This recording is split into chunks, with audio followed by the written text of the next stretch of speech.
শুভ দুপুর বন্ধুরা, সবাই কেমন আছো? আশা করি ভালো আছো, সুস্থ আছো। আমি কৃষ্ণা, আমার নতুন একটি ভিডিও আমি এখন থেকে শুরু করছি। তো দেখো, আজকে আমি দুপুরে রান্না করব ধোকা। আর ধোকাটা রান্না করার জন্য দেখো, আমি প্রথমে ধোকাটাকে ভিজিয়ে রেখেছিলাম, তারপরে অল্প তেলে কড়াইতে নেড়ে আমি একটা থালার মধ্যে ঢেলে দিয়েছিলাম। থালাটা আগে তেল মাখিয়ে নিয়েছিলাম, দিয়ে আমি এটা ফ্যানের নিচে রেখেছিলাম ঠান্ডা হওয়ার জন্য। তো ঠান্ডা হয়ে গিয়ে এটা শক্ত হয়ে গেছে। তো এটাকে আমি একটা ছুরির সাহায্যে পিস পিস করে কেটে নিচ্ছি, দিয়ে এটাকে আমি রান্না করব। তো দেখো, আমি প্রথমে ছুরি দিয়ে এটাকে কেটে ছোটো ছোটো করে কেটে নিচ্ছি।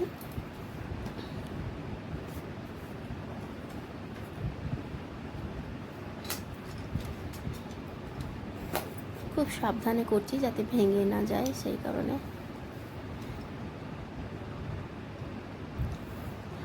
তো দেখো, আমার এখন পিস পিস করে কাটা হয়ে গেছে। তো এবার আমি আস্তে আস্তে একটা একটা করে ছুরির সাহায্যে এটাও তুলে নেবো থালা থেকে, একটা একটা করে পিস। এই দেখো, এইভাবে বের করে নিচ্ছি ধোকার টুকরোগুলোকে। আর এই বাটিতে দেখতে পাচ্ছ, ধোকাটা রান্না করার জন্য আমি বাটিতে অল্প জল দিয়ে আর সমস্ত মশলাগুলো একটু ভিজিয়ে দিয়েছি, যেমন জিরে গুঁড়ো, নুন, হলুদ, তারপরে লঙ্কার গুঁড়ো, চিনি, সব কিছু দিয়ে দিয়েছি যাতে এটা একটু ভেজে। আর এদিকে টমেটো, পেঁয়াজ ঘষে নিয়েছি, আদা ঘষে নিয়েছি। তারপরে দেখো, আমি আলু ধোকা দেবো, তো তাই জন্য আলু কটা আগে ভেজে তুলে নিয়েছি। তো তারপরে দেখো, কড়াইতে আমি অল্প তেল দিয়ে দিয়েছি। তারপরে আমি সামান্য তেলের উপরে আমি দেখো ধোকাগুলো ভেজে নিব এক এক করে।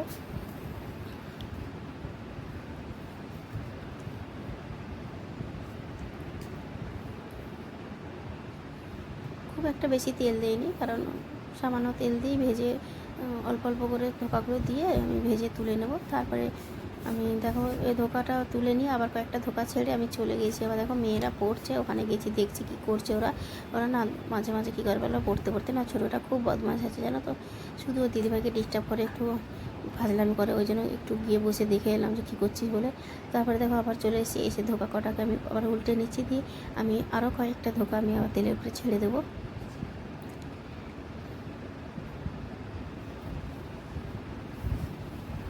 তো দেখো, আমি কয়েকটা ধোকা ছিল সেটা ছেড়ে দিয়েছি তেলের উপরে। তো এই কটা ভাজা হয়ে গেলে তারপরে ধোকাটা রান্না করব।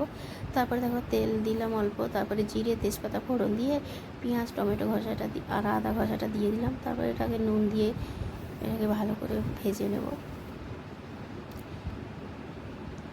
পেঁয়াজটা একটু মজে গেলে তারপরে আমি মশলা করা জলটা যে করে রেখেছি, সেই জিরে গুঁড়ো সেই জলটা দিয়ে দেবো আর কি। তো দেখো, আমি সেই মশলার জলটা দিয়ে দিলাম, দিয়ে ভালো করে কষিয়ে নিচ্ছি। তারপরে আলু কটা দিয়ে দিলাম, দিয়ে ভালো করে নেড়ে চেড়ে কষিয়ে তারপরে দেখো, এর মধ্যে আমি পরিমাণ মতন জল দিয়ে দেবো ঝোল করার জন্য। তো আমার মশলা কষানো হয়ে গেছে, আমি জলটা দিয়ে দিচ্ছি, দিয়ে নেড়ে চেড়ে। আর দেখো, এদিকে কি রান্না করতে গিয়ে পুরো ঘেমে গেছি জানো তো। তারপর একটু ঘামটা মুছলাম গামছা দিয়ে। তারপর দেখো, আমি জল দিয়ে ঢাকা দিয়ে দিয়েছি, দিয়ে একটু বসে একটু জল খেয়ে নিচ্ছি। গরম লাগছে, কি বলবো। তো আলুটা সেদ্ধ হয়েছে কিনা দেখলাম যে হ্যাঁ, অনেকটা আলু সেদ্ধ হয়ে গেছে। তো এবার আমি ধোকাটা দিয়ে আবার ঢাকা দিয়ে দেবো আর 5 মিনিটের জন্য। তো আমার ধোকা রান্না হয়ে গেছে, আমি ধোকাটা ঢেলে নিয়েছি। তো চলো, ধোকার ফাইনাল লুকটা একটু দেখে নাও কেমন দেখতে হয়েছে। বেশ ভালোই হয়েছে বলো ধোকাটা দেখতে। তো তারপরে আমি দেখো ফ্রিজে চলে এসেছি।